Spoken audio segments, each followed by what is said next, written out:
Racing Electronics here at the PRI Show. Steve Post from Motor Racing Network. We love getting here to talk all kinds of sprint car, or all kinds of racing. We're going to talk sprint cars, midgets, Silver Crown racing, because Richie Murray joins us here from USAC, one of our partners with Racing Electronics as well. First off, Richie, good to have you here in the booth. How are you? Doing great. Just there is no off season anymore, so this is the off season, and it's busy as ever. So we're pumped to be here and get all the schedules out, and we're already looking forward to 2025. Yeah, this trade show is amazing. It's part reunion, part business, part negotiation. It's always big. At least you guys, it's a home game for you guys. That's got to be a good thing anyhow. Yeah, that's pretty nice.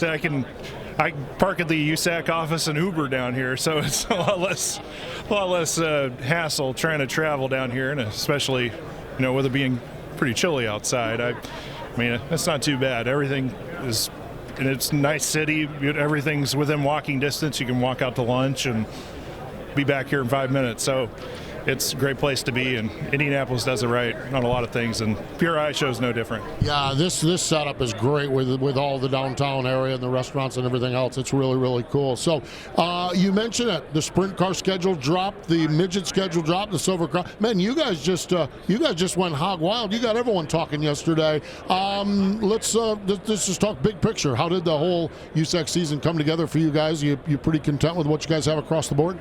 Yeah, Kirk Spridgen does a great job putting those schedules together, and like we talked about with 3 different series, it's a lot different than just having one series like most everybody else. There's a lot of drivers overlap, the officials overlap with all 3 series. We're doing about 100 races a year.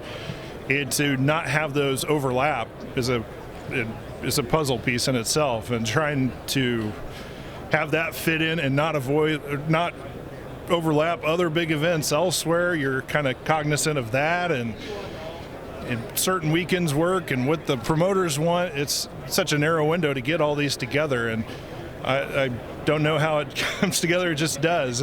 But yeah, Kirk Spridgen does a lot of great work on that, and he's starting early in the year to get all these things done. And I mean, we're still racing until the end of November, too, so we have this we had to work on 2025 as we're doing 2024.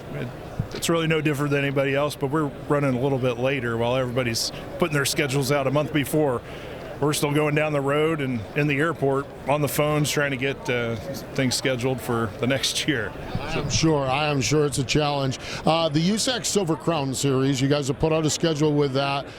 This thing to me, this is midgets and sprint cars, very familiar. I mean, very familiar with USAC Silver Crown. To me, this is such a fascinating thing. It's got to be fascinating to put together because you're talking such a wide diversity of racetracks and trying to schedule these so the teams can budget to get there and everything. I can't imagine the challenge of it, but it looks like you guys have a really good Silver Crown schedule for this year. Yeah, it's a unique series in itself, and all miles, half miles, and those tracks, and it's back and forth. It takes such a good talent to be able to put that together on both dirt and pavement throughout the year to win the championship. And guys like Cody Swanson have done it time and time again. Logan Seavey, they're just front runners on both circuits, and then Seavey has been gaining on the pavement little by little each year, and Justin Grant, obviously. These guys, it just makes it fascinating to be able to have to be good in both disciplines, because you can't be a one-trick pony. And these are 100-lap races most times. You gotta know when to go fast, when to conserve everything. But a lot of these guys talked about over the last several years, these have become more sprint car races, like 100-lap sprint car races, because if you hold back too long, it might be too late, especially when the tires wear down. You can't run where you want to or run like you want to. So it's such a chess match. And Michael McIntyre has told me once, the cameraman, he said it's thinking man's racing. This is what it's all about. You can't just gas it and go. It involves pretty much all the senses, and from your foot to your brain and and everything in between, just to make it work. And those guys who win the 100-lap races, they've earned it. Yeah, I had a chance earlier to catch up with Cody Swanson, the 8-time champion, and I'd never met him before. And you're right, there's a lot that goes on. I ask about those races, and there's a lot goes on, that's for sure. When we look at the sprint car schedule, pretty happy with that, pretty comfortable, pretty content with what you guys have on the sprint car side as well? Yeah, we have a lot of the traditional great races, and then we've added a bunch this year of venues we haven't been to in a while, like Millstream Speedway. We haven't been there since Brad Doty won in '88 with a wing in a USAC race, which probably a lot of people don't remember or realize, but we had wings for a few years there, switching back and forth from race to race. Yeah, Millstream, and then we have that Ohio weekend. We haven't had too many races in Ohio over the years outside of Eldora, but yeah, Fremont, that's that same weekend. We haven't been to Fremont since '03. The Western World is back on the USAC schedule after a year, and we get to visit a new track we've never been to in Central Arizona Raceway. Paragon's back, which is one of those iconic Indiana tracks. I grew up going to a bunch, and it's just kind of, you look at films from the 50s and 60s, just the scenery along the back straightaway hasn't changed. It's one of those, it feels like home when you go to it. So we're back there with the Sprint St. Midgets for the first time in several years. So there's just a lot of good shows, some good paying shows, and SmackDown and Indiana Sprint Week, Eastern Storm, all these great weekends. We kick off the year in Florida, and we just go hard right from the start. There's 6 races in a row to kick it off down at Volusia and Ocala in February, and yeah, we get into it pretty strong right away. How brutal are speed weeks? I do a bucket list thing, and one of my bucket lists is to go to some speed week, and it's got to fit in with the NASCAR schedule and everything else. Whether it's sprint cars, whether it's midgets, whether it's late models, I'm going to go to a speed week. How like the day before, how are you breathing in and going, man, we got to get ready to go with it? How challenging is it just for everyone involved, and speaks volumes for everyone involved to be able to pull these off? Yeah, when you're going from, you check out in the hotel and look outside, a lot of those teams are working in the parking lots.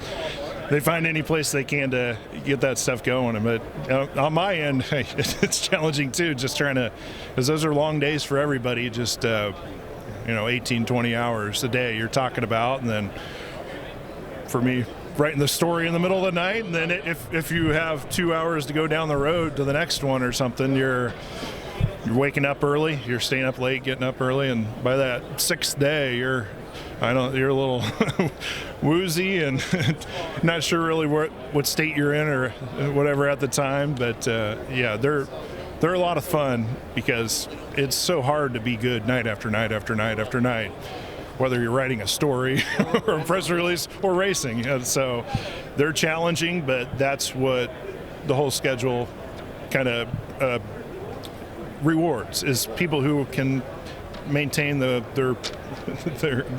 good runs through an entire week instead of just being good for one night or skipping a day. You can't take any days off, and if you get behind the 8 ball in a week, you have a motor issue, night one, it can destroy you for the year. So, and as far as points, so they're fun to watch because everybody gets after it, and it's a big challenge.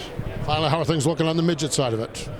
Yeah, midgets, it's pretty much the same schedule as last year. We have a lot of the races are grouped together so you can make the travel. So we've added one, like you mentioned, at Paragon back for Indiana Midget Week for the first time the last few years. But that race, the last time we were there, we had a last corner pass. T-Mez won over Kane McIntosh, then proceeded to fall off the roll cage while celebrating.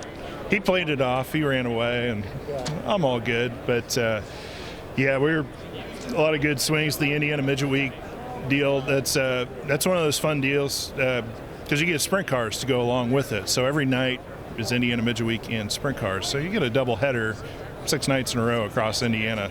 And a lot of guys will jump in both cars back and forth. So that's a lot of fun to watch. And Eldora, two midget races in one weekend. The first night got switched back from Friday to Thursday. So now Thursday, Four Crown is now 3 nights. It was 3 nights many years ago, back when the Four Crown first started, and then went to 2 days, and then one long day in recent years.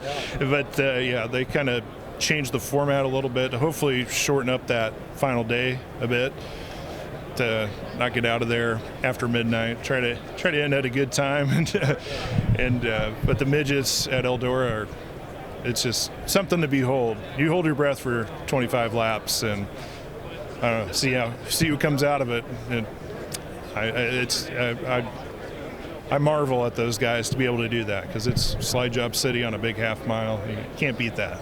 No. Exciting stuff, that's for sure, and exciting stuff across the board. You can find all the information on the USAC social media channels, the USAC website. Richie, appreciate you swinging by and sharing the USAC gospel with us. Yeah, thank you very much for having me. I appreciate it, Steve. There we go. That's Richie Murray joining us from USAC. Great USAC racing all across the country. Going to be a fun year in 2025.